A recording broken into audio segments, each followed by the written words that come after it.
On this episode of the Oklahoma Breakdown with Ikard and Lehman, presented by Riverwind Casino. There's 7 OU guys at the Combine, and we talk about what they need to do well in the National College Football Roundup. Mack Rhoades made some waves with some comments, and we have an update to the possible clock rule changes coming to college football.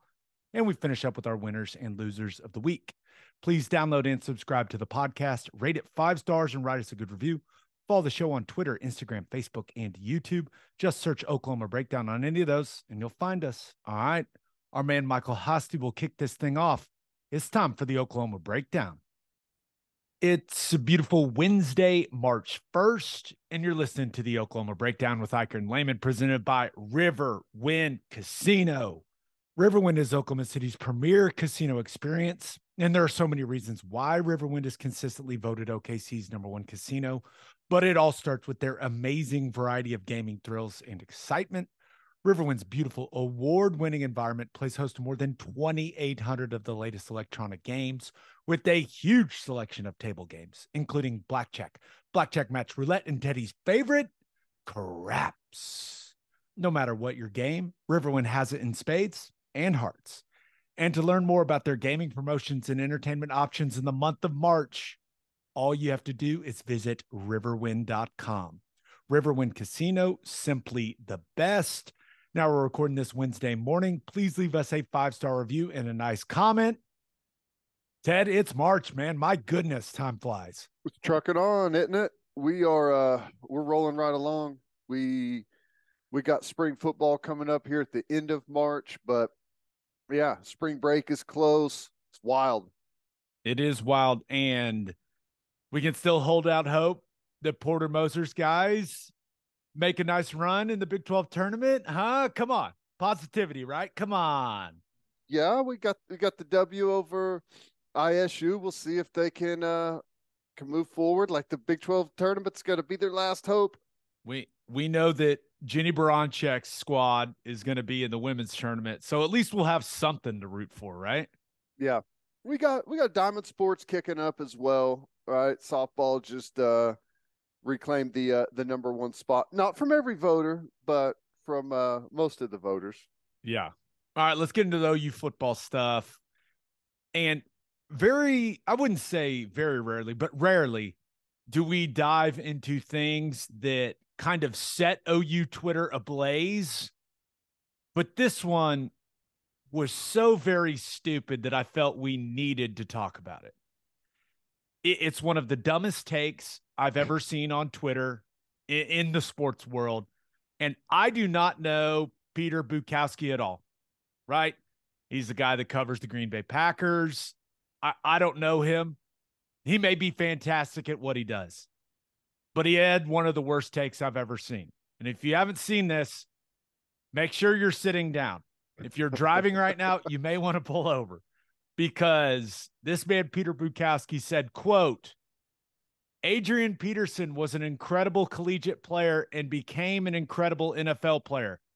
He was not a generational running back prospect. I don't know when else you need to hear. I think he meant what else you need to hear there. I think that's what our man Peter was going for.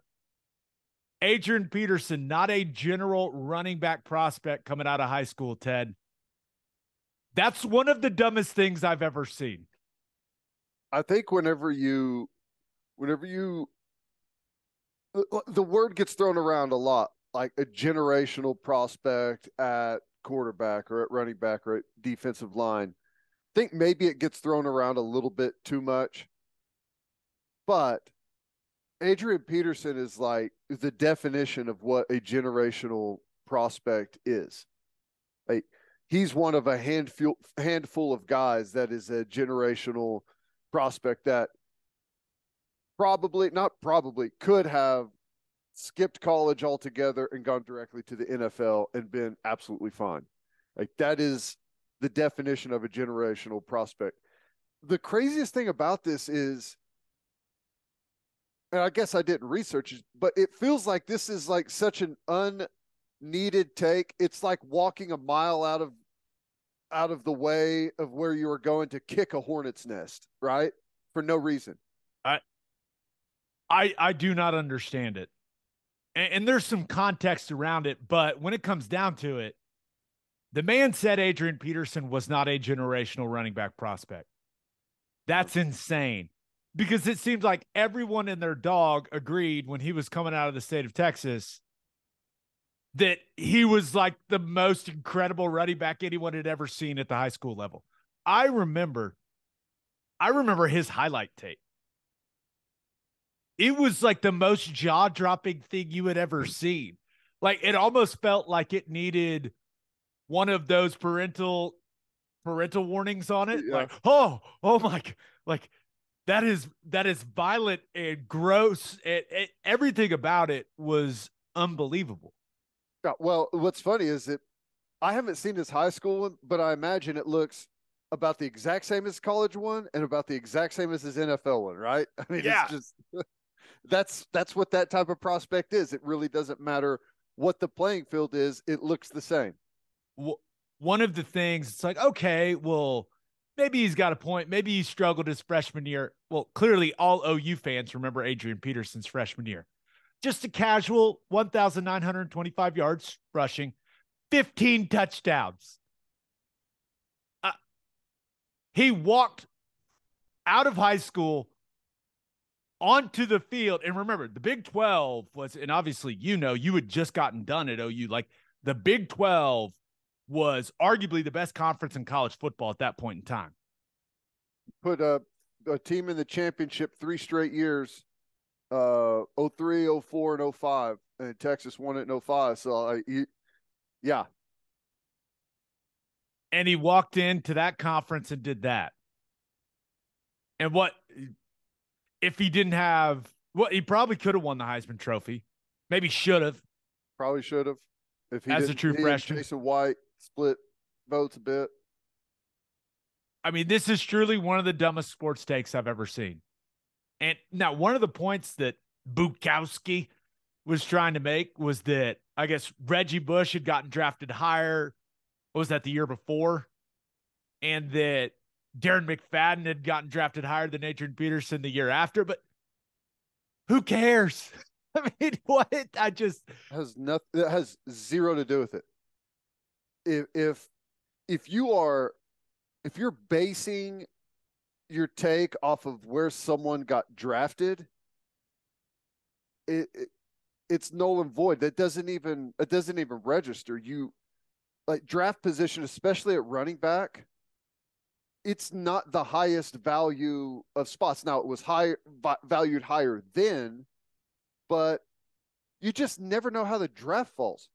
If I don't know, I'm trying to think of an example. Let's say the Kansas City Chiefs have the second pick, the Bills have the third pick, and I don't know, the Baltimore Ravens have the fourth. Maybe that's a bad one with Lamar up, but I'm saying it's like if 2 or 3 offensive linemen go before you, and then the quarterback goes number 5, you can't say that, well, he wasn't a number 1 overall pick. Well, you don't know what the teams that are picking at those spots have on their rosters. Like, just because he's there doesn't mean that running back is a need for those teams. It's so stupid. It's like the most like base level take of like what I would expect someone who's like never even looked at or covered the sport. You look at Adrian Peterson's draft, just looking at the people that went ahead of him in the draft. He was the 7th pick back in 2007. First pick, Jamarcus Russell. Not great, but hey, quarterback, right? Quarterback need, right? Team had quarterback need there for the Raiders. Number 2 and number 3. These guys turned out pretty good. They're both first ballot Hall of Famers, Calvin Johnson and Joe Thomas. Oh. Then 4, 5, 6, you've got Gaines Adams, no clue. Levi Brown, remember him a little bit, offensive tackle, and LaRon Landry to Washington at 6. None of those are obviously very needs-oriented picks. I don't know. There's just no case to be made, even when you look at Adrian Peterson's draft. It's not like another running back went before him in the draft. Right. It's an insane take. I can't believe we're spending this much time on it because it's so stupid, but it just triggered me so hard. Well, I don't know. I guess I don't know. I, here's the thing. Nobody agreed with him, so it's like I don't feel like I need to convince anyone out there. I think pretty much everyone knows the dude was knocking on the door of 2,000 yards rushing in both college and the NFL. So I'd say the proof is in the pudding with Adrian Peterson. Guy came back after like a month after he tore his ACL. It Right. just tore up the NFL. Yeah, not generational prospect though. Okay, man.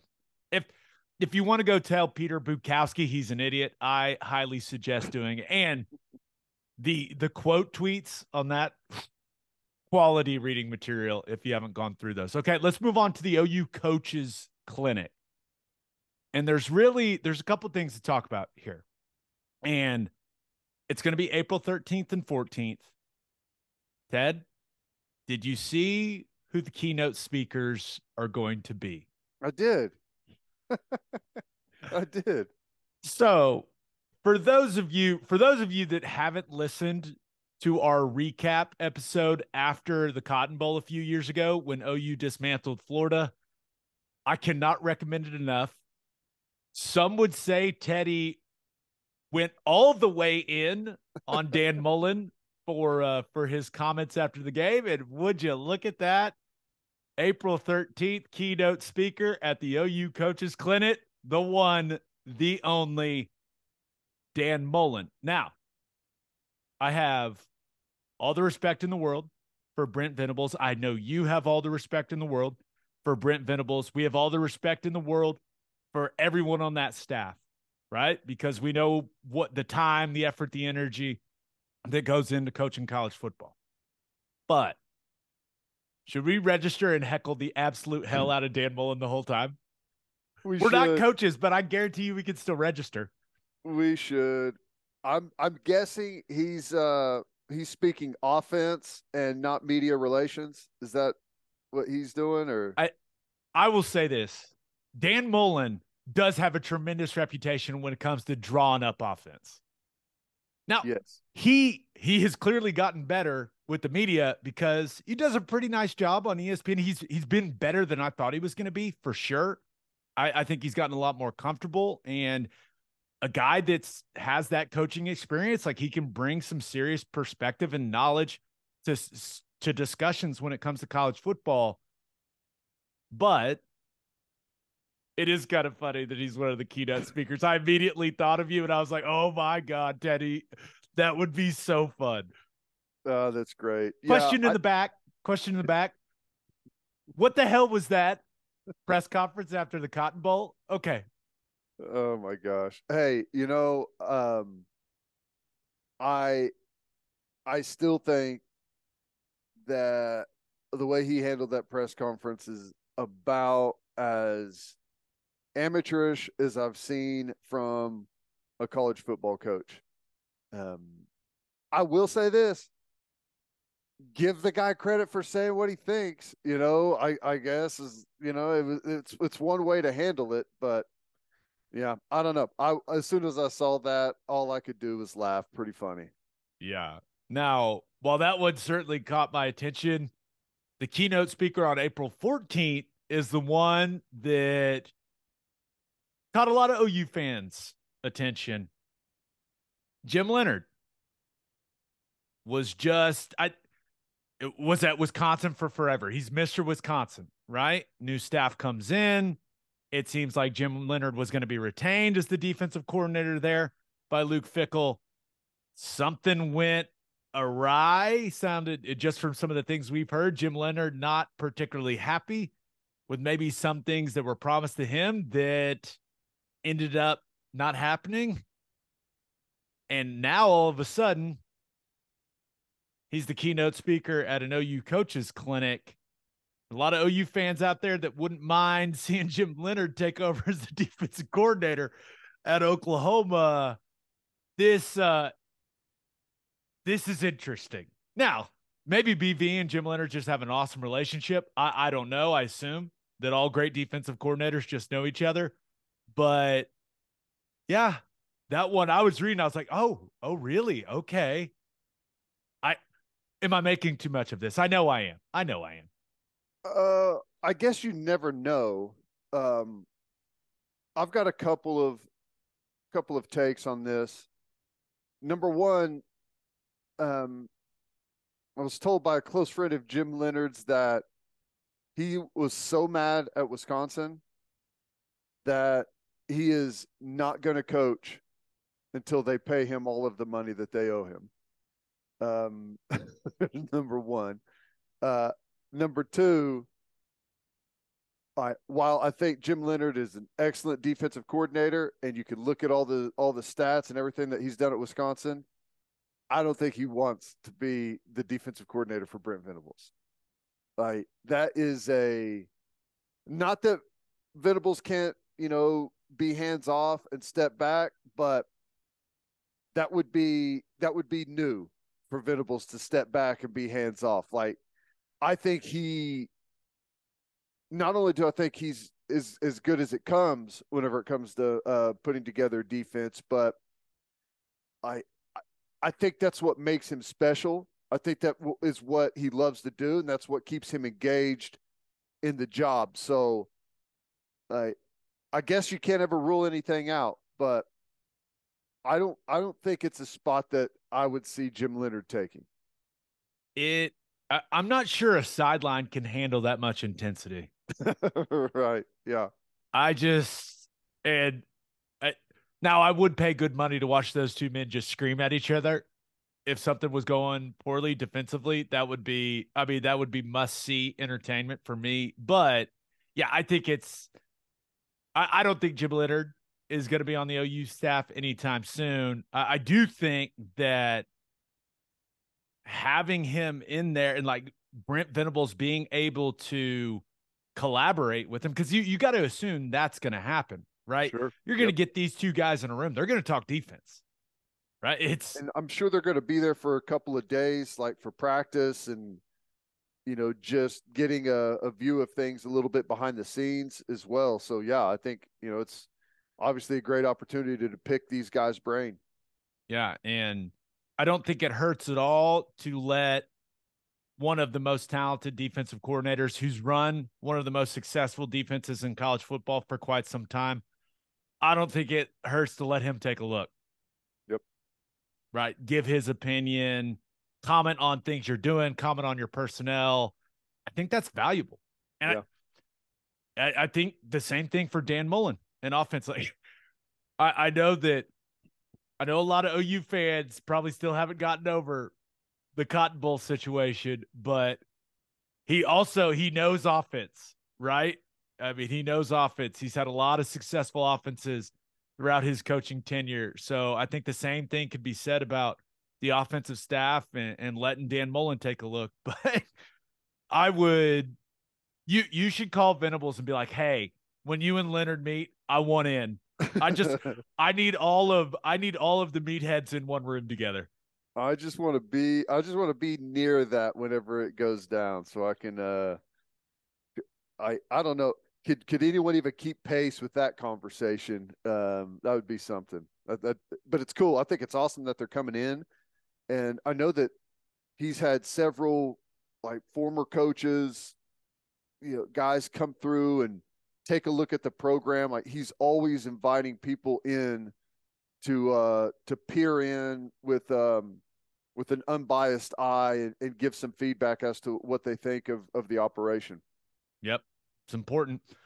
All right, let's move on. It is NFL Combine Week, and the Sooners are sending 7 to the NFL Combine. Now, Thursday is when the on-field work starts. So you have all of the psychological testing, the Wonderlic, the interviews, the medical check, all of that stuff for a couple days. And then you actually go do the drills on the field that everyone watches on TV. So Thursdays, D-line and linebackers. Friday is defensive backs and specialists. Saturday is QBs, wide receivers, and tight end. And then Sunday is offensive line and running backs. So got Eric Gray, Anton Harrison, Marvin Mims, Wanya Morris, Jalen Redmond, Michael Turk, and Braden Willis. Ted, when you look at the list, what do you think is most important for some of these guys to show at the combine? Because the tape is the most important. The interviews are extremely important. The background check, all that stuff. But the testing is important, right? It may not be as important as some people think it is, but it's still a piece of the puzzle when it comes to the NFL draft. Yeah, I would say the guys that I think right away maybe have the most to gain with some of the athletic stuff is Eric Gray, Marvin Mims, and Jalen Redmond. I think Eric Gray needs to show that he's got some breakaway speed. Marvin Mims, I think, a lot of people are going to see some great deep ball stuff with him. I think he needs to like if he could go out there and blaze a 40 and back that up, I think NFL teams would take notice with that. And, Redmond is a guy that the film is going to be really inconsistent, right? I mean, there's been some injury issues there. He's missed a ton of games. So there's going to be not red flags, but there's going to be some things in there, but he's got some of the size and athleticism that if he were to go out and kind of break out of the defensive line group of where you kind of see all of the athletic numbers be, that he could end up maybe doing himself a lot of favors. I think Braden Willis is going to I think he'll be right there at the top of all of the group and the tight ends in all of those categories. So, I mean, I think that he's going to be right where he needs to. Yeah. Looking at, I agree with you. I think out of all 7 guys, when you just talk about how they could help their draft positioning with a good performance at the combine, I think the combine's most important for Jalen Redmond, right? Especially clearly the medical check is going to be extremely important for him. And maybe some teams look at his medical history and they say, hey, he's off our board. I mean, that's very possible. But he didn't really stand out at the Senior Bowl. He was a flash player throughout his career. So what can he do to really get teams' attention and to make teams go back and look at the tape and say, okay, I can see the flash here, the flash there. We can get the consistency out of him. So he's got to run well. He's got to bench well. Like he needs to look like he's in shape and he's taking his preparation extremely seriously. And then, and this is something that we've talked to former OU coaches about, like the interviews are going to be important for him. Like how much does he love football? So I do think it's going to be a really important couple days for him. And then I'm interested to see how Anton Harrison tests. I'm interested. I don't know. I don't know. I don't know. I know Wanya Morris, the plan for him, because I've talked to his agent, is that he's going to do everything but bench. So Wanya's there. He's going to compete. And I love that. If Anton Harrison wants to be a first-round tackle, I mean, go to the combine and compete. That's how I always viewed it. And I'm interested in how just generally athletic he is. I want to see how he looks running the 40. I do think out of all the things, the interviews are going to be huge for Anton Harrison, right? He's one of those guys that over the years we've talked and we've been like, is he even enjoying being out there? You know what I mean? But the switch kind of flipped about midway through the 2022 season, and we started talking about it like, hey, he's starting to look like a real dude at offensive tackle. I really hope we get to see him do everything, just because I'm interested. He's not, when you see him physically, you're not like, oh my God, look at that guy. So I think it would be beneficial for him to show some overall athleticism, and that could give teams a little more comfort, maybe taking him early in the draft. Where do you think he falls in the athletic spectrum of offensive tackles in the draft? I Because here's what I'm saying: is like if he's starting to be projected as high as he is, Kiper like, has him going 13th overall to the Jets in his latest mock. I know. I guess what I'm saying, I'm wondering like if if he goes out and athletically is, maybe top third or even just top 25%, like is I guess I'm asking, is there a chance that maybe it hurts him more than it helps him? Like if he was one of those guys that was a freak and was being picked, like being expected to go 13, I would say go out there, blow it away, and you may find yourself being a top 10 pick. But I don't know where he falls if he's like one of those guys that could do that. So on the scale of, let's put it in OU offensive lineman terms. Let's put it in the OU offensive line spectrum. On the scale between Orlando Brown and Lane Johnson, when it comes to combine testing, I think he's probably in the middle of that. Right? I don't think he's going to come out and rip off a 4.7 or anything like that. And I don't think he's going to have a combine performance where you go, oh my God, what was that? Like Orlando's. Right. So I do think he will be about a, I don't know, average tester, because I've watched every snap he's played at Oklahoma at least 2 or 3 times, right? On tape. I don't think I've ever gone, man, look at how athletic he looks. Now, it's they didn't do a ton of pin pull stuff. They didn't do a ton of outside zone stuff where he could show some more athleticism. I think he's more athletic than people think, because sometimes it's hard to show a ton of athleticism when you're running a bunch of gap scheme stuff. It just is. Right. Or when you're stepping inside foot with mid zone or inside zone, whatever they want to call it, that they ran last year.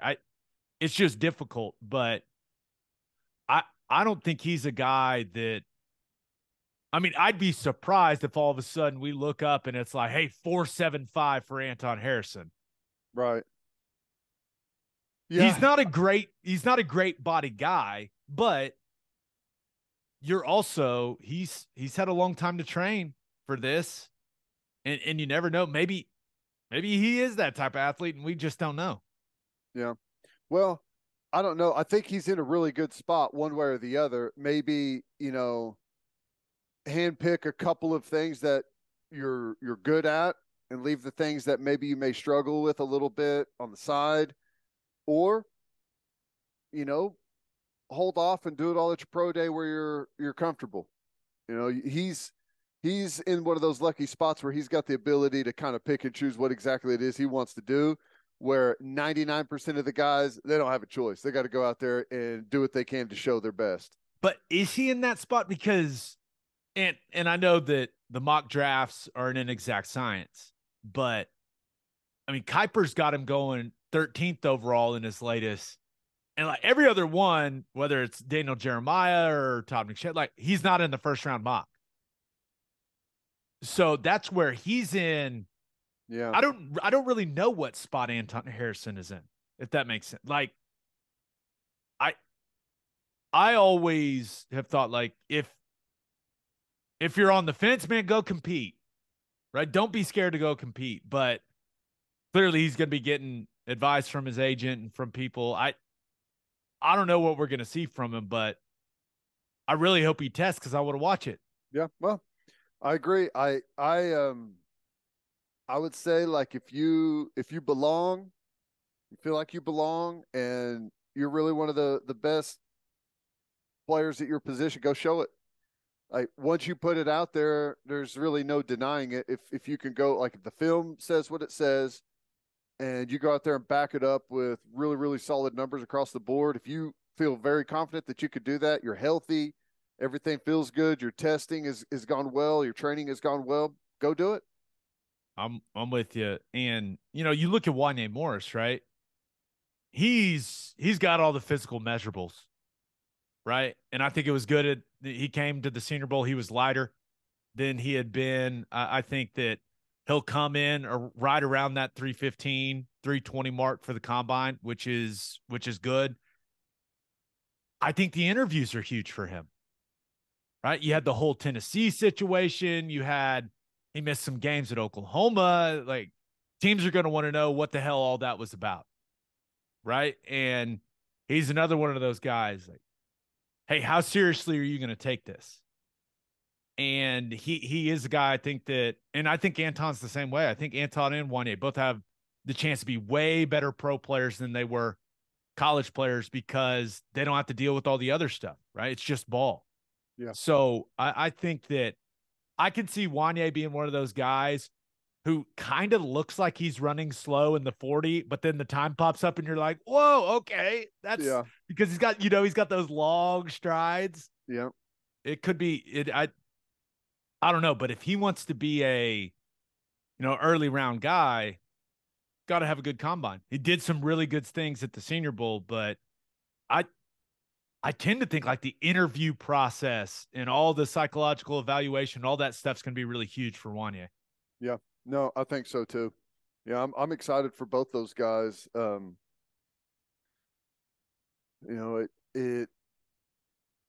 think we talked about this, like some of Wanye's stuff and how he performed at the Senior Bowl leaves you frustrated with some of the inconsistencies we saw throughout his career. But I think, he may be one of those guys that's built a little bit more for the NFL and the way things, the day-to-day of the NFL. So I'm happy for them. I hope they both go out there perform well. I hope they all perform well. And I think we got a chance for maybe a couple of breakout players within their position groups.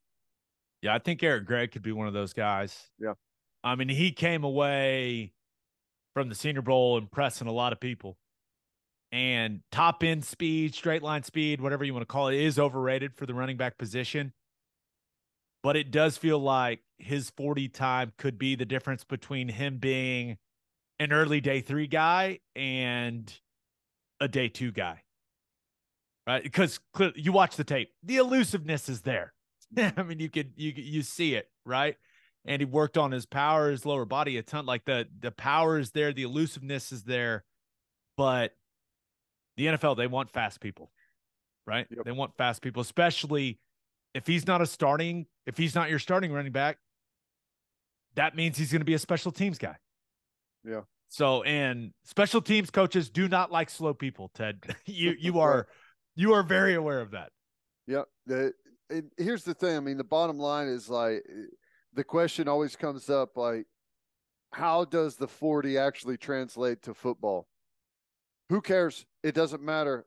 The fact is that the people that are making the picks use it as an evaluation. And if you can go out there and set yourself apart from the rest of the group by running a really good time, then that's going to mean something. If you can maybe go out and not necessarily be the fastest in your position group, but prove that it's not a weakness, that could, make someone who was maybe on the fence about you say, okay, here we want this guy. Here's where we'll take him. So, it is what it is. You got to just kind of play the game and go out there and do what you can to blaze the best time you can put out there. Yeah. You mentioned Braden Willis. This is his time to shine, baby. Yeah. This is where we need to see full on weight room Willie. He's a workout warrior. We know he's going to interview well, right? He did such a good job, dealing with us throughout his career at OU, became pretty much the vocal leader of the team in his last season in 2022. But he's got to go out there and make some waves, man. And he's strong as hell. He's fast. So hopefully he performs the way that he should. And then Marvin Mims, going to be undersized, right? So if you're an undersized wide receiver, you got to be fast as hell. So that 40 time, I'm interested to see what it looks like. Also that 3-cone time, right? Because I think a lot of wide receiver coaches pay attention to that, change of direction, all that stuff. But yeah, I think teams will be interested in his weight as well. But what does he weigh? And at that weight, what's that 40 time looking like? That's kind of the story of the combine for Marvin. You got any idea what range he's in for 40? He's got to be a 4.4 guy, right? Well, yeah. Low. I have think low 4.4 is super fast. at the if you run low 4.4 at the combine, you're doing something. You're If you can blazing. click off a 4.3, like a high, just get into that range, then you've accomplished something special. Yeah. So it's NFL Combine Week, Ted. Are you prepared to fire up NFL Network and just sit and watch for hours upon hours? I'm more of I'll catch the clips that everyone thinks are interesting type of guy. Okay. I'm more I'll just let the have it on all day type of guy. I'm like I'll crowdsource the interesting moments that I need to see. That's kind of how I go about it. That's a good way of doing it. I do like the discussions that take place on the broadcast. I always find those highly entertaining. Oh so yeah, it's best of we luck know to all that those guys, ourselves. man. Yeah, yep, It's extremely stressful. brutal and still crazy that the NFLPA is. I don't know how far they're pursuing it, but has mentioned the fact that maybe they should do away with it. I could almost guarantee that's never going to happen. I know. There's no way. Strange. All right, let's get to call your shot. We asked you guys who has the most to gain out of the 7OU guys at the NFL Combine. This first answer comes from Matt A. Bear, who says Braden Willis.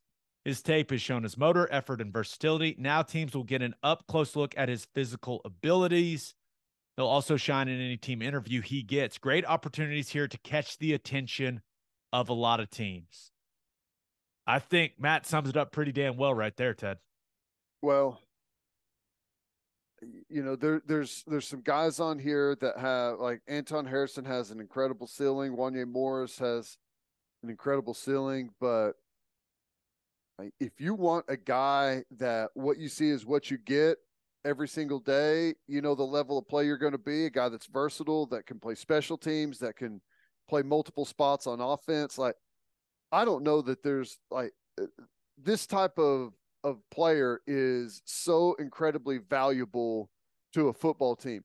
Not going to really get all of the attention and it'd be the biggest star. And who knows, like what could happen? You go to a place with a great quarterback, but these guys are the concrete, the rebar, I guess, is better of a football team. It's what holds everything together and gives it the real strength. Limited roster, you need versatile players, and that's what Braden Willis is. Like, I don't know how high he could get drafted, like, because there's a breakover point in the draft where it goes from a guy that could do a lot of things for us, can play a lot of football for us.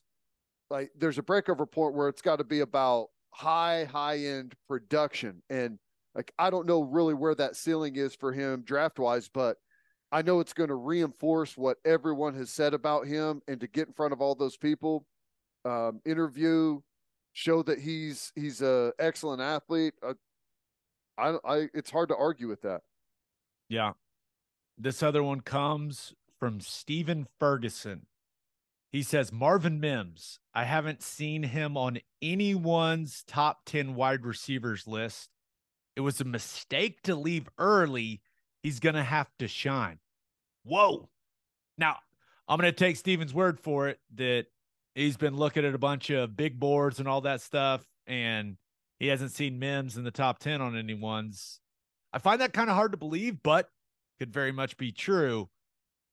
But yeah, I think that Marvin has to run really, really well, right? That he has to check that box. And if he doesn't, that would be very detrimental to his draft status. I mean, it just would. So it's a huge week for him. I don't think anyone would disagree with that. Right. Well, here's the reality at wide receiver. Wide receiver is probably the most competitive position in the NFL. You know, if you take offensive line, for example, it's incredibly competitive, but there is a very, very limited amount of human beings walking the face of the planet that match the characteristics that you need to play offensive tackle. There are tons of people that match the description of wide receiver. There are fast guys everywhere. There are athletic guys in that height, weight range everywhere. There's not a whole lot of separation. So if you're not a guy that's on the upper end of like size at that position or the upper end of speed at that position, you can get lost in the mix really quickly. And it shouldn't be this way, but it is. The lower you get drafted, the less priority there is to keep you around on the team. You know, like if you're kind of middle of the road, it's, you know, sometimes like the GM's, his job's on the line, right? If he takes a guy high, he wants to keep that guy around, you know, and if they can find value in a guy that was undrafted and say that they found a diamond in the rough, I mean, it's a really hard spot. It's hard. What, they keep 5 on the roster usually? Yeah. So here's the hope, and Marvin blazes that 40, baby. Yeah. Because he's an awesome dude. So I hope that hope it goes well for him. All right, let's get to the National College Football Roundup. But first, Love's Travel Stops is now offering a nationwide 10-cent per gallon discount on gas and auto diesel. Just download the Loves Connect app and scan your barcode at the prompt on screen and watch that price drop 10 cents per gallon. Across the country, the Loves Connect app unlocks exclusive deals and can help any traveler plan their route or meal on the highway. So before you hit the road, be sure to download the Loves Connect app to save 10 cents per gallon and experience the country's best highway hospitality at Love's Travel Stops. Love's also has you covered if you forget your phone charger or headphones with an expanded mobile-to-go zone. And, of course, don't forget to grab yourself some of that delicious Java Humole. Opolis Clothing is the exclusive home for all of our Oklahoma Breakdown merchandise. If you want to live your life in better self-comfort, go to opolisclothing.com. That's OPOLIS clothing.com. Use promo code TED, TED, for 10% off your entire order. You still get a discount on all of the OU and OKC Thunder gear as well. opolisclothing.com. Use promo code TED for 10% off. Buttery soft and 10% off. All right, National College Football Roundup.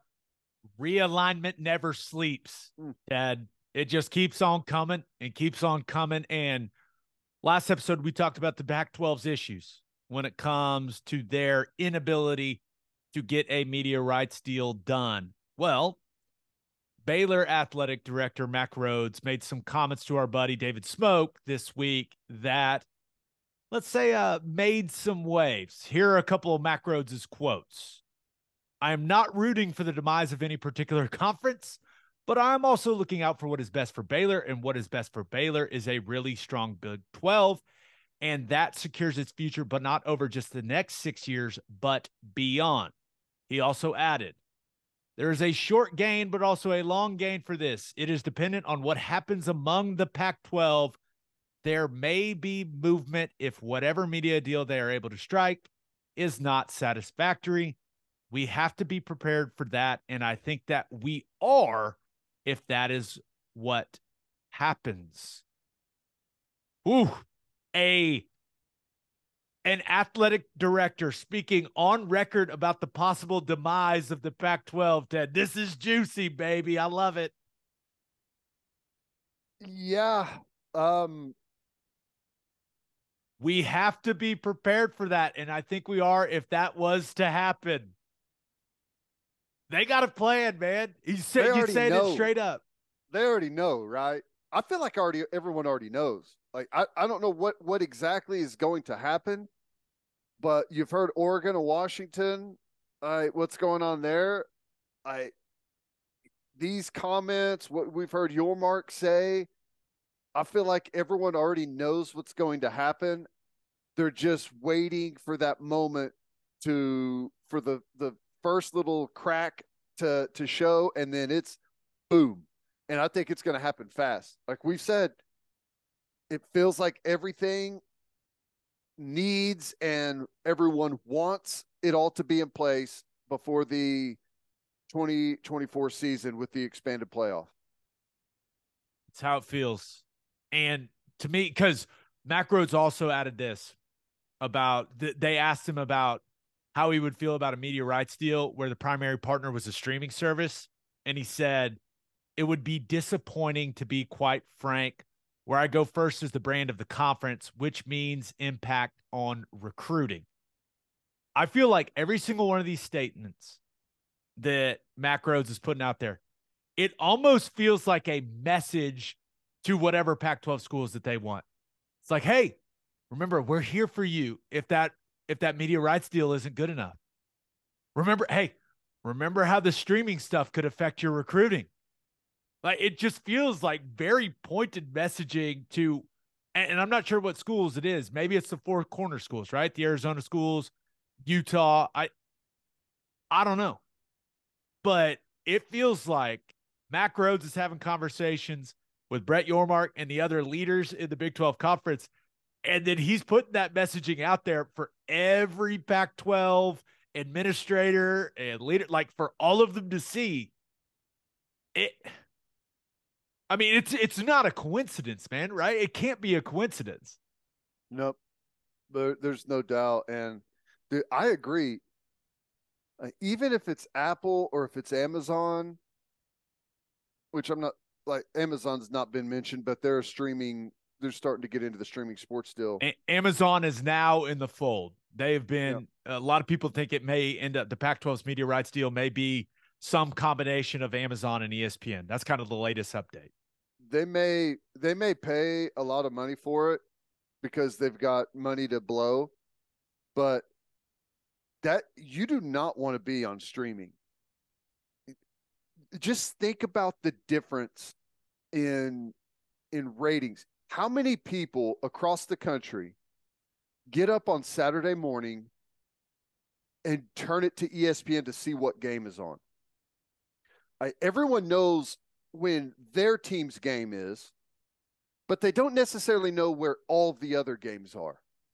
So the only people that watch your game are the people that are going directly to that game on the streaming service. And it's a much smaller number than casual fans that get up, turn ESPN, flip through the channels, and I didn't know USC was playing Oregon State this week. This should be a good game. We'll see what Caleb Williams looks like. And they leave it on there and watch it. You won't get any of that on streaming.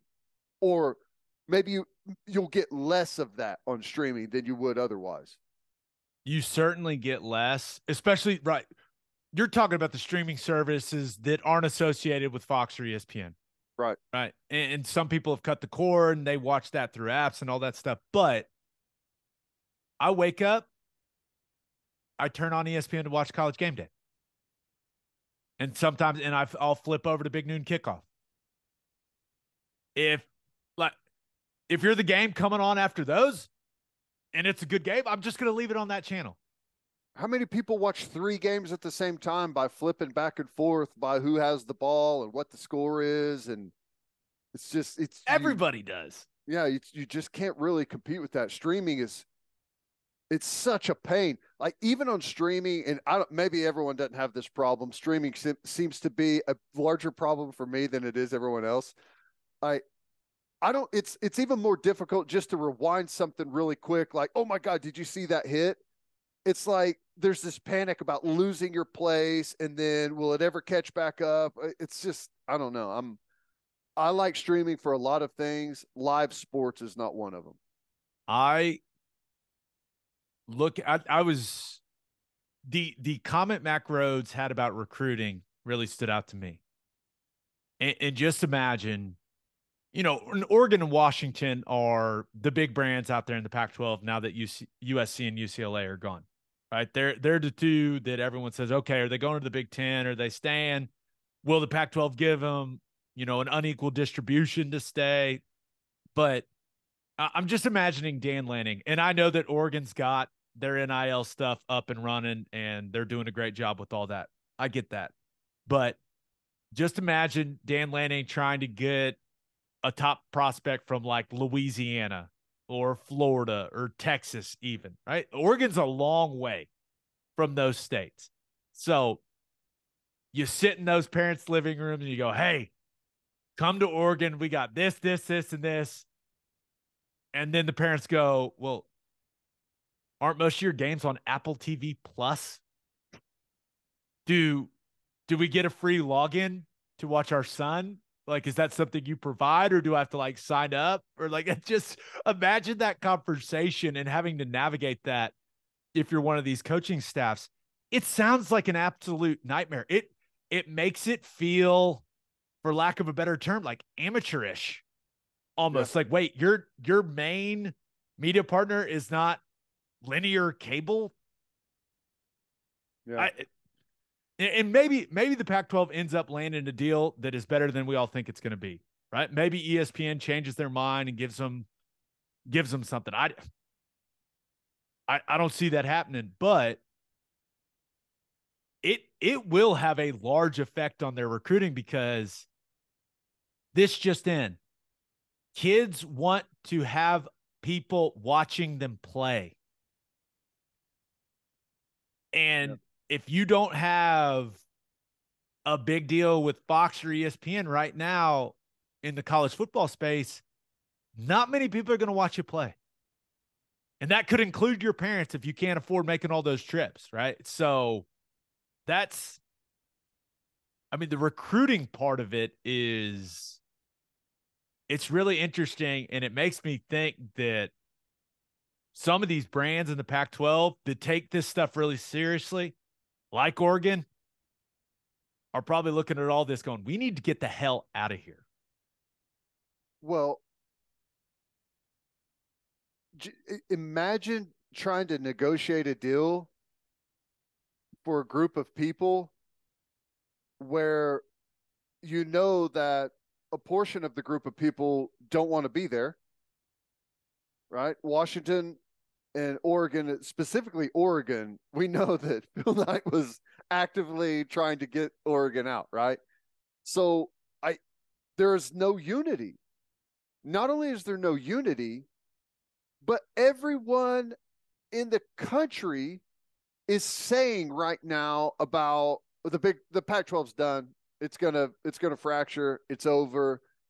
Oregon and Washington are gone. Like, when everyone is basically predicting your demise, that's not a very good place to be at the negotiating table when you're trying to get top dollar, right? Because you know that the people across from you are saying, we're worried that it's not going to work. We're worried that there's, you don't have everyone on the same page. That number just seems too high whenever there's this much up in the air. It's impossible to negotiate whenever they're in the situation they are. It doesn't seem like a good situation. You're asking for a handout is what you're asking for. Yeah, and you've got a Big 12 athletic director. Listen, Mack Rhoades is a smart guy, and he's done a really nice job at Baylor, right? And we have him on the my Sirius XM show all the time. The fact that he's willing to even talk about this stuff, right? As opposed, because he could have said, hey, I don't want to talk about any of that. That's the Pac-12's business, like all that stuff. He was just firing off answers left and right. It may tell you where the Big 12 feels like they stand in this entire thing. Yeah. No, I fully expect something to happen and happen by the end of this summer, right? It's how it feels, man. If not quicker. You Ugh. got that. Like, you combine that and Florida State starting to pipe up a little bit. Clemson.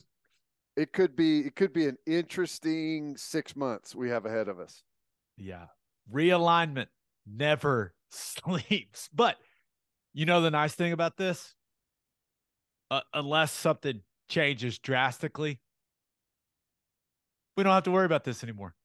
We don't have uncertainty. Like, can you imagine being like the Oregon States and the Washington States of the world? I mean, I'd be very, very stressed if I was a fan of those programs. Not clearly, not to mention like coaches and players, like, but if I was you're an AD.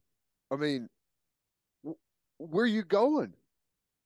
it feels like you're about to float off into irrelevance if you are an Oregon State fan.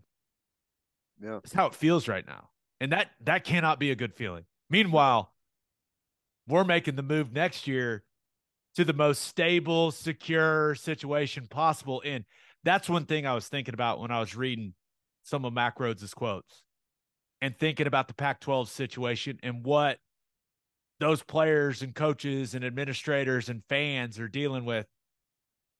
It just reminds me, hey, Sooners may lose some more games in the SEC, but it was the right move. The stability, the certainty of being in that conference moving forward, what it means, it was the right move. It was the right move because you do not have to worry about this moving forward.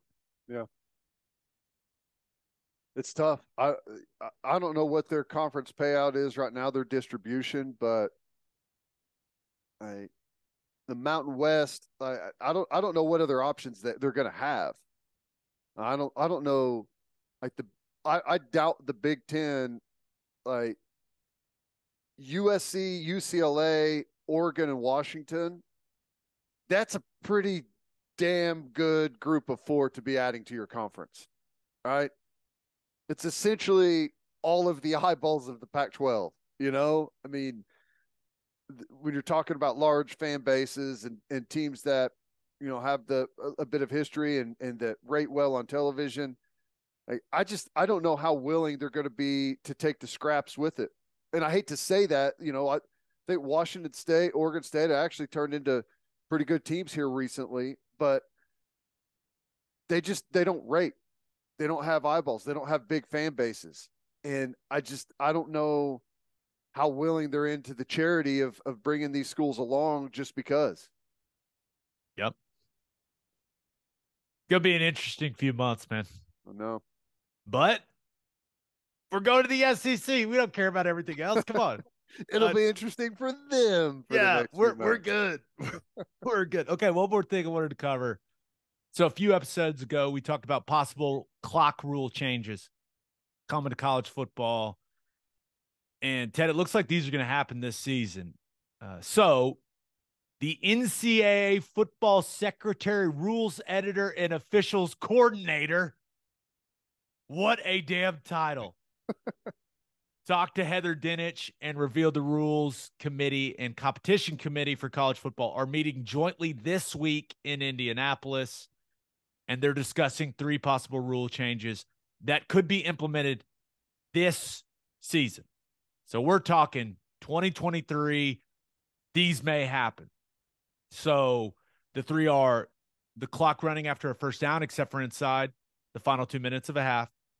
Teams not being able to call consecutive team timeouts and not having an untimed down if there's a penalty on the last play of the first or third quarter. Now, the rules committee is expected to make and propose rule changes publicly on Friday.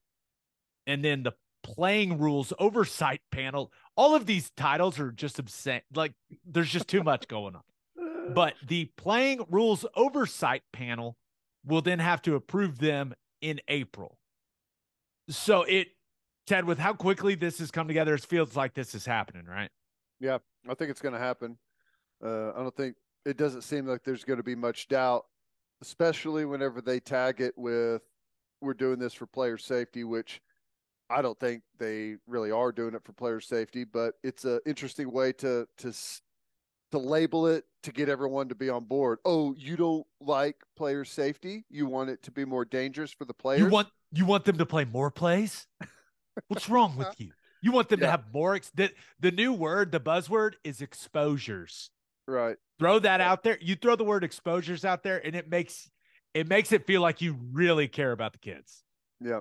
Well, I think it's all going to pass, and I think it's going to affect I don't think it's going to affect Oklahoma's length of games almost at all.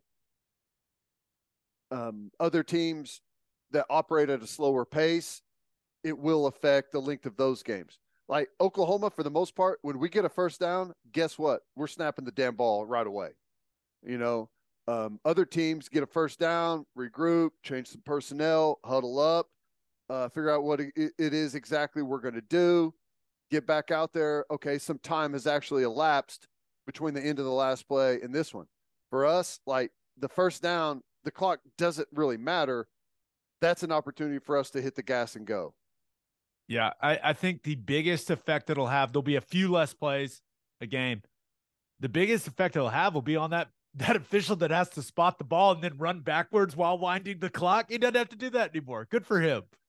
I wish they would just calm the hell down on spotting the ball. Like, it's not your job to go breakneck speed to spot the football for the offense. You should operate at the same speed at all times. If they want to go super fast, like, you don't need to help them go fast. You spot the ball at your speed. Spoken like a true defensive guy. You know what I'm saying, though, right? I know, but meanwhile, I would be the center, like, spot the damn ball. That's what I would be doing. I'd be screaming at him. Meanwhile, you'd be telling him to slow down, and then we'd probably just end up yelling at each other.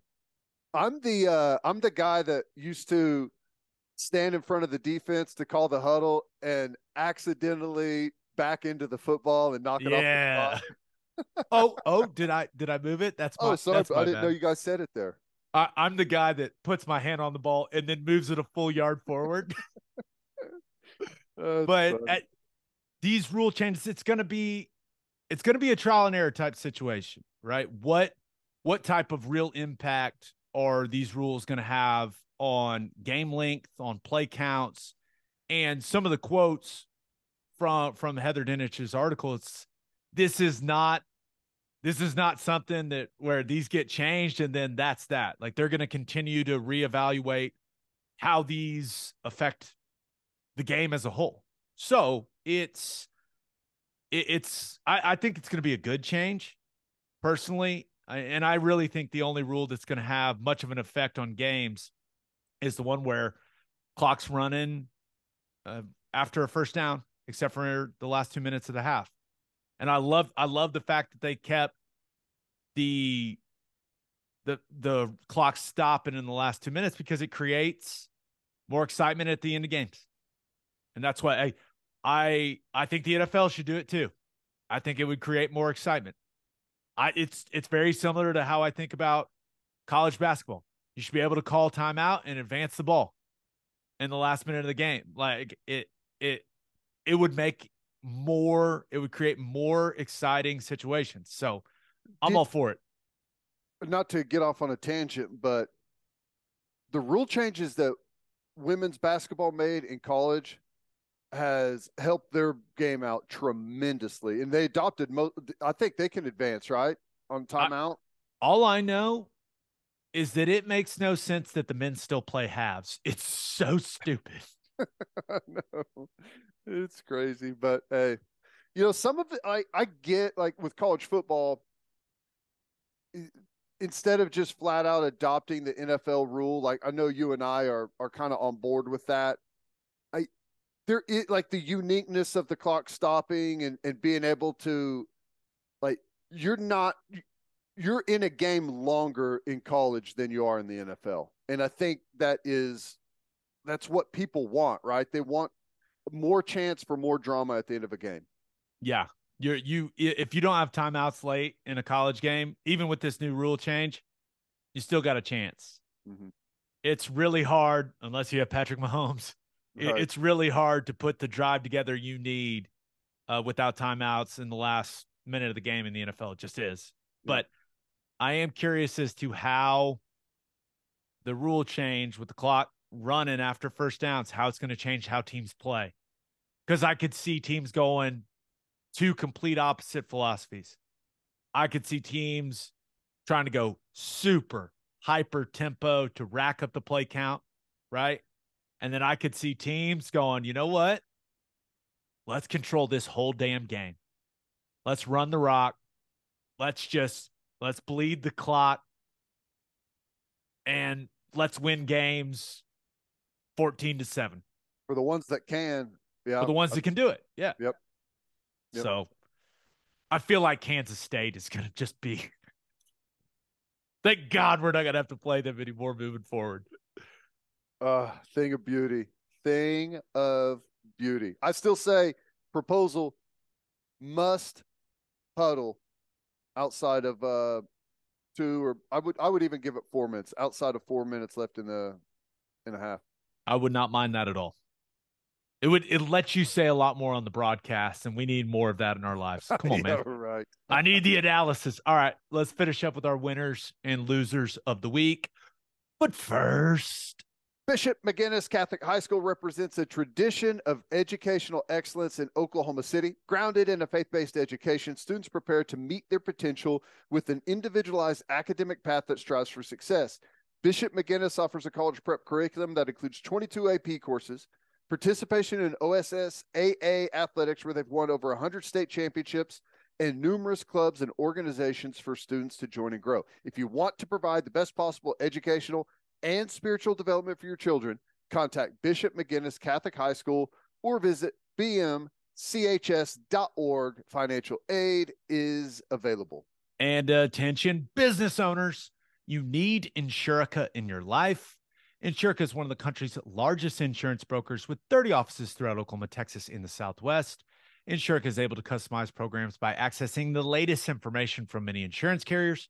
They compare and contrast coverage offerings and pricing in order to design a cost-effective, comprehensive program to meet your business's specific needs. Insurica's clients become best-in-class businesses by working with Insurica's team of advisors to manage risk. Purchasing insurance is only one way to protect your business. Best-in-class businesses win by avoiding a loss in the first place. If your business partners with Insurica, you'll save huge amounts of money and take back control of your total cost of risk. I'm an Insurica client, and you should be too. If your business wants to be best in class, connect with Insurica at Insurica.com. That's INSURICA.com. As always, Ted, kick us off. Who do you have as your winner of the week? I hope we haven't hit this, but got on it yesterday a little bit, and just think it's awesome. Orlando Brown Jr. is one of the top free agents available. Now it sounds like Kansas City may hit him with the tag, which, you always want the full contract, right? Where you've got multi-year, you get a ton of money guaranteed, but there's worse things than playing a year that is fully guaranteed no matter what. He is the top offensive line free agent. He's the top free agent available other than a couple of quarterbacks that are out there, and that's just a positional thing. He bet on himself whenever the Ravens wanted him to play right tackle. He wanted to play left. He said, trade me, bet on himself, went to Kansas City, played out of his mind just like we expected, and is now set to make a ton of money at left tackle and sign.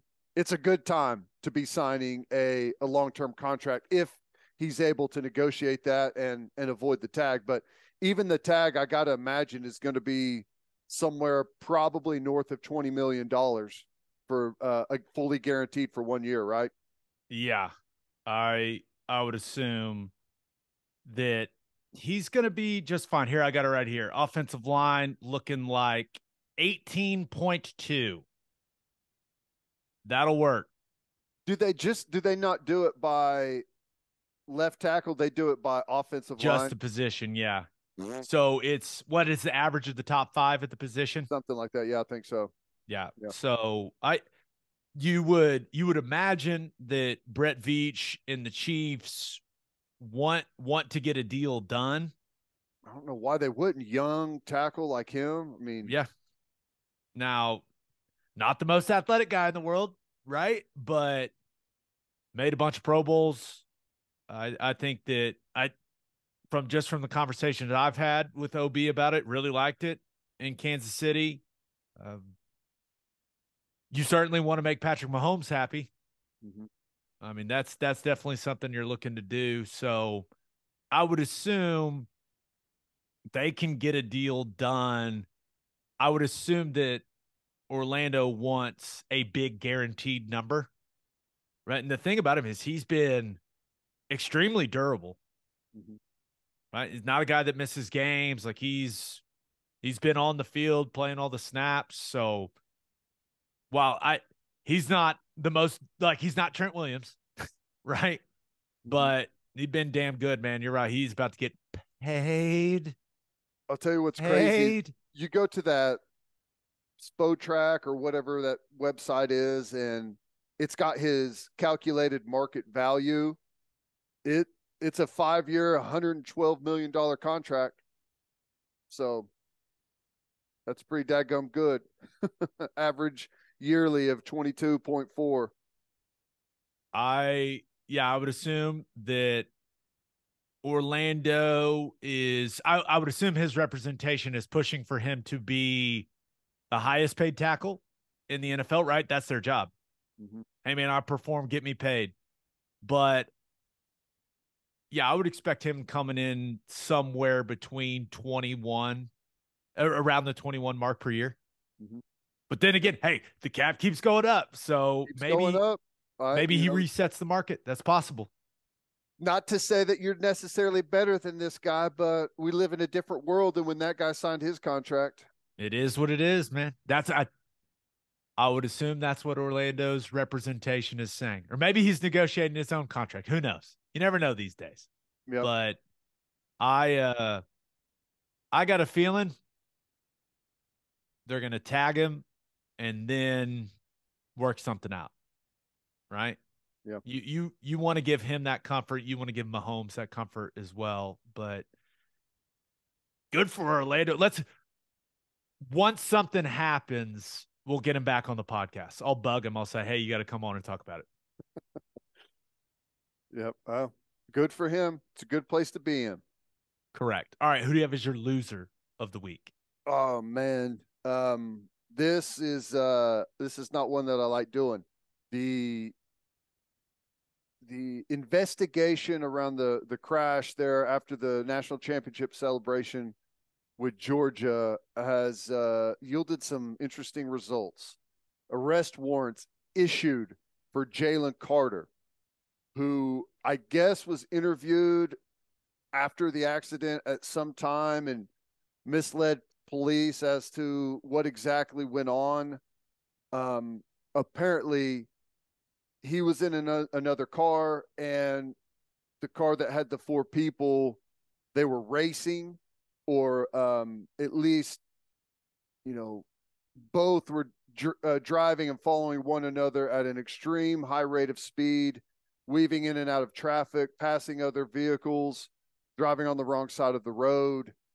And toxicology has come back and revealed that not good situation there with that. And I guess the vehicle that had the 2 deaths driving 104 miles an hour whenever they wrecked. So it's tough. Young man has the NFL draft coming up, and obviously, like, that's not the main thing that we're talking about here. We're focused on the lives lost and what a tragedy it is. But the fact remains is that this is going to impact his future, and I don't know exactly what that impact is going to be.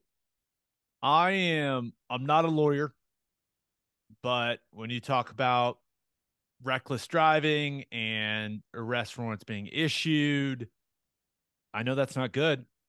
I know it's not good for a guy that a lot of people thought could go number 1 overall if the Bears just wanted to use that pick instead of trading it. Mm-hmm. This all hit about less than an hour before he was supposed to speak at the NFL Combine. Yeah. It's because defensive line, their on-field drills are first, right? Thursday. So the day before you do on-field drills, you do media. You sit up on the podium, you answer questions. People are going to have a lot of questions. Yeah. And as far as we're recording this right after kind of all this stuff broke, and as I can't imagine he's going to speak publicly about it, but it's a damn shame, man. Now he's not the first guy to make a bad decision, do something dumb behind the wheel of a car, right? What makes And a to clarify, difference? I didn't. He's arrest warrants have been issued for racing and reckless driving. Right. He's not being charged with any type of. Yeah, He wasn't in control of that vehicle. He was in control of the vehicle that he was in. correct. And it's not a great look, but I think it does affect his draft status, but how much?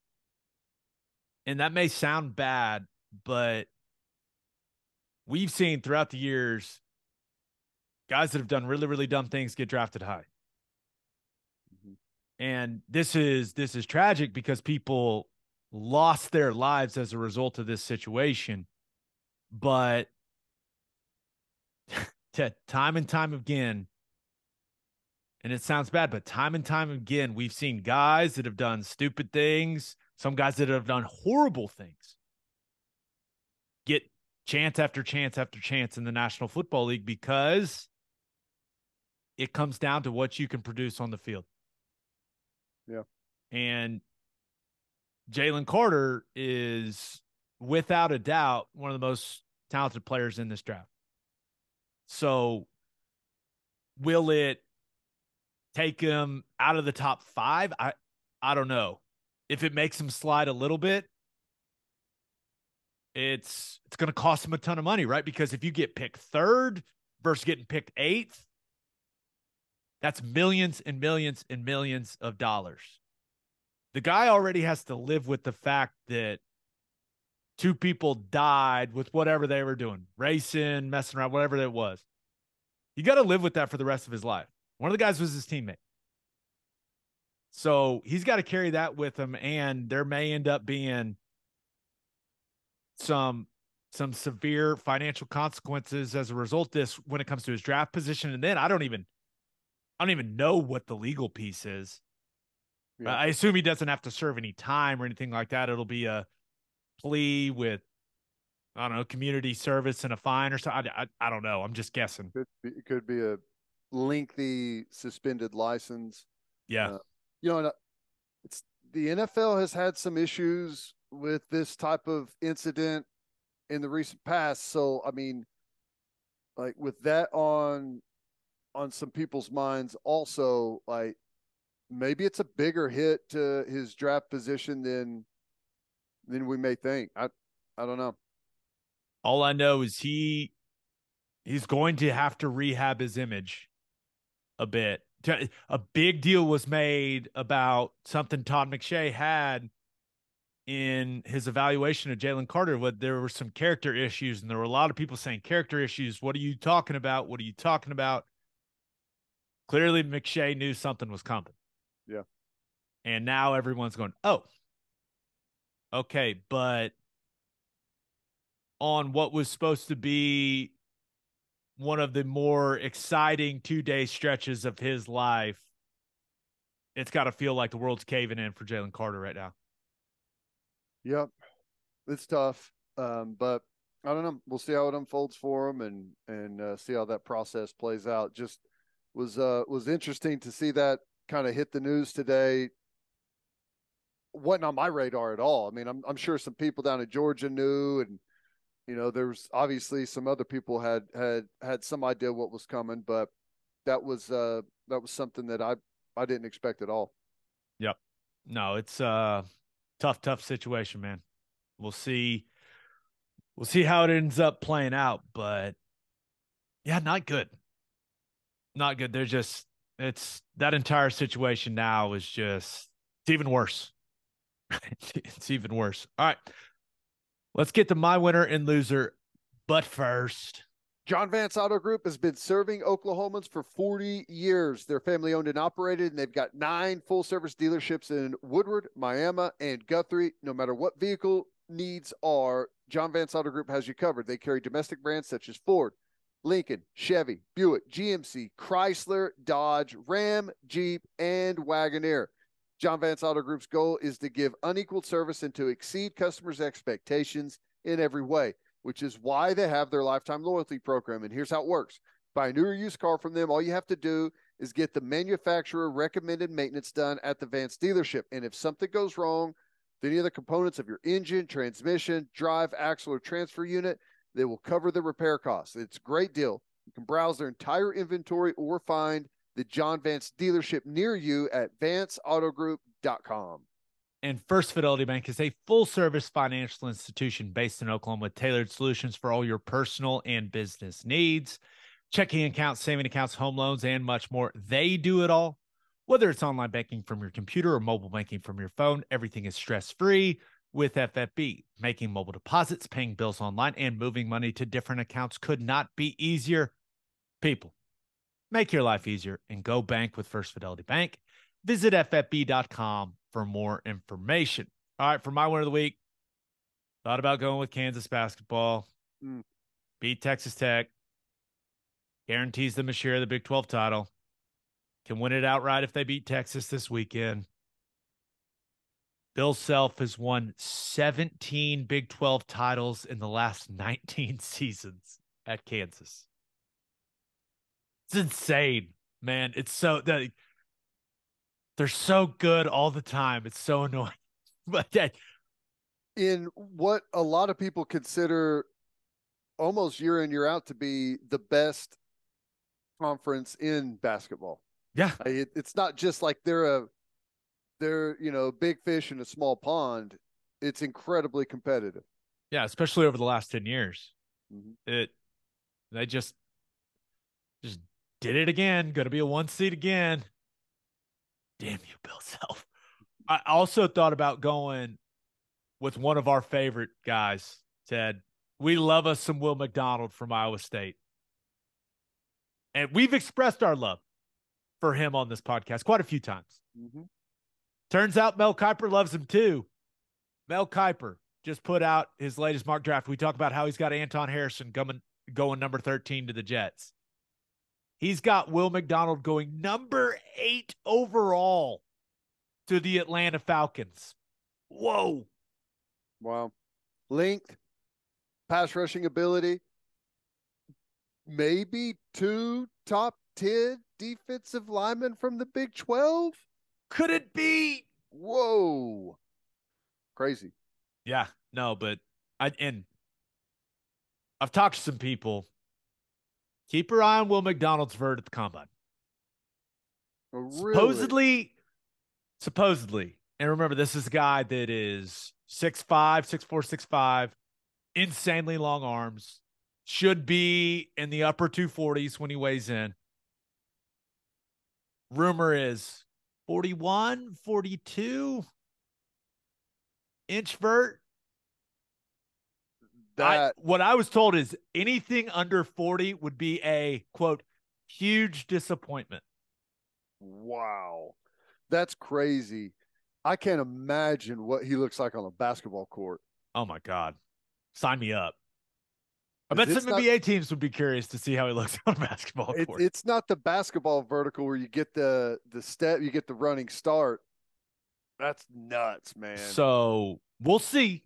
We'll see what Will McDonald does, but it seems like he may open some eyes. He crushed it down at the Senior Bowl, just like we said he was going to, because he actually got to play an edge position. But seems like he may have some elite athletic traits. But my winner of the week, the number 0. Did you see this? The Philadelphia Eagles submitted an official request to the NFL Competition Committee. They would like players to be allowed to wear number 0 in the NFL. And remember, what was it, back in 2021? NFL made that change to allow some skilled players to wear single digits. They want 0 included, and I don't think the single digit change has bothered anyone. I think we're going to see some number 0s out on NFL fields. We've seen it in college, and it looks great. Eric Gray looked badass in 0, man. It was awesome. So it feels like, how about the comeback for 0? Just a tremendous comeback. I think it's big time.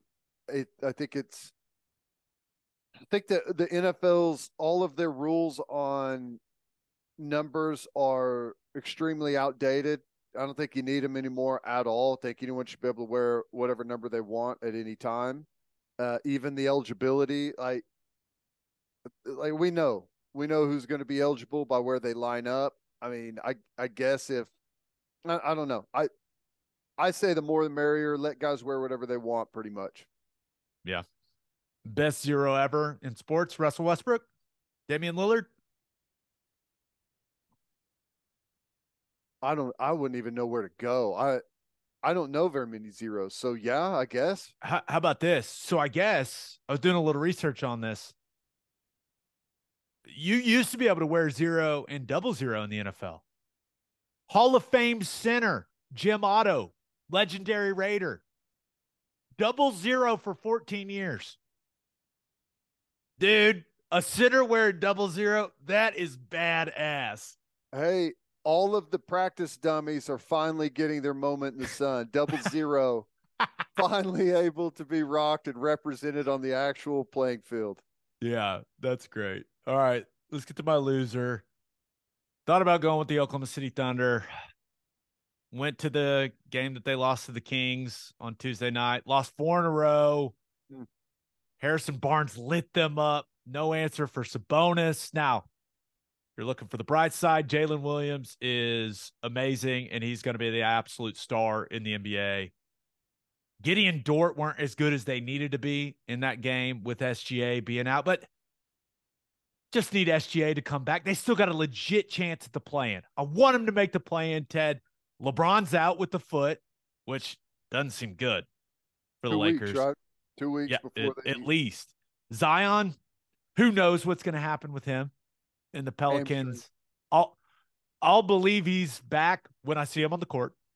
That's where I'm at with Zion. So you still got a chance, but man, we need SGA back in a big way, dude. Need him back. Need that hip flexor, abdominal, whatever to heal up. He was in the safety, health and safety protocol. God, I mean, come on, Shea, come back, man. We need you. Well, I'm with you. I'm telling you though, the late season injuries that are not necessarily questionable, but you look at them and say, come on, man, really? Think there's always a reason for it. Seems to happen every year, but you're right. If they could get him back, they got a chance to play in some big time games that matter. That'd be good. Correct. Well, my loser of the week, new Tennessee Titans GM Ran Carthon. Now, I started my career with the Tennessee Titans. I want that organization to succeed. But Rand Carthon said one of the dumbest things I've ever heard a general manager say, right? GMs come to the combine, they speak publicly, they get this platform, but I could not believe my ears when I heard this. Rand Carthon, quote, "It's cute and sexy to play Golden State Warriors football in September and October when the weather is good, but the teams that play in January play tough defense and run the ball." Okay. There's a lot to unpack here. I think it's pretty obvious I'm not a Golden State Warriors fan, right? You go back to the mid 2010s. There's a little rivalry there between my squad and the Warriors, right? And then you have the whole Durant thing. So I'm not exactly Mr. Golden State Warrior, okay? But what the hell is Rand Carthon talking about? The wrong example. I know what he's saying, but he picked the wrong example. You think the Golden State Warriors are exactly what you want to be as an organization. They have gone to 6 out of the last 8 NBA finals. They've won 4 out of the last 8, and they are the current defending NBA champs. They have drafted well, right? And they've developed those draft picks and been able to hold on to them. Drafted Steph Curry, who arguably, second most popular guy in the league behind LeBron? Number 1 among kids. So you have one of the most well-liked superstars that you drafted and developed. You drafted Klay Thompson. You drafted Draymond Green. You drafted Jordan Poole. You've added great free agents like Durant and Iguodala. You look at the way they play. They share the basketball extremely well. They communicate incredibly on defense. The chemistry they have is unbelievable. They've had the same coach for this entire stretch. It's literally everything you want to be as an organization. Built a new arena. Have incredible investment from ownership, and have won 4 of 8 titles. Have been to 6 of 8 NBA finals. Saying you don't want to play like the Golden State Warriors is literally one of the dumbest things you could say as the leader of an organization. It is idiotic to say, no, we don't want to be that Golden State style. Dude, first of all, football and basketball are not the same thing. What are we even doing? Yeah. But the Tennessee Titans have made 1 Super Bowl in the history of their franchise, and they lost it. Rand Carthon, do everything in your power to be Golden State. Go to 6 of 8 Super Bowls, my guy. This is one of the dumbest things I've ever heard a leader of an organization say. Hey, we don't want to be like the most successful organization in that other league. That would suck. That's stupid. We want to run the ball. What? What the hell are you talking about, man? Yeah, well, the teams that play in January, I mean, it's simple. Great line of scrimmage play, great quarterback play. I mean, you do not need to bring the Golden State Warriors into it at all. That is that's not a good example. I say like 7-on-7 football is cute and sexy to play early, but that is just that's a bad example. You think? I listened to it like 3 or 4 times and watched the clip, and I was like, oh my God, he said that with a straight face. He's not joking. I do not like the Warriors. I don't. But show them some damn respect, man. What the hell are you talking about? It is every organization's dream to have the consistency that organization has had over the last 8 years. I'm trying to think of a worse example he could have given. Hey, maybe it's not a worse one. I'm trying to think of the right example. I don't even know that there is one. I don't know. This is what you want to be. You want to be an organization that plays your style and has tremendous success doing it. That's exactly what Golden State has done. Are the Chiefs not a little Golden Statey? They are.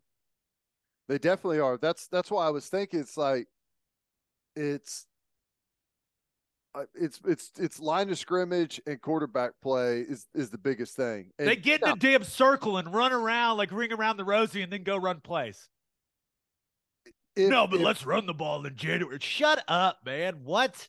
The only thing that would make them more Golden State is if Patrick Mahomes had his mouthpiece hanging out of his mouth. That's the only thing. It threw it every once in a while and got a penalty. Yeah, that's it. You know, that's funny. Oh, I couldn't believe it. On that note, episode 296 in the books. We'll have a new podcast that'll drop Sunday. I think Creed Humphrey's going to join us, Ted.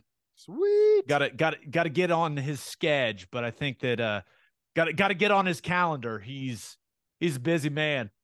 I saw that Shawnee's having like a celebration with him in town. Oh, so that's where all the Michelob Ultra is right now, Shawnee. Yeah. They got to put him on a water tower at some point, right? He's not already on one, he'll have a water tower. Either they put him on a water tower or they paint the water tower like a beer can. Yeah. I like that. Just a reminder, you can hear Teddy from 3 to 6 on 94.7 The Ref. You can hear me from 2 to 5 on SiriusXM Big 12 Radio, channel 375. Hope you all have an amazing rest of your week. Have an awesome weekend. And until next time, we appreciate you all for listening. Do what you always do, Oklahoma. Take care of each other.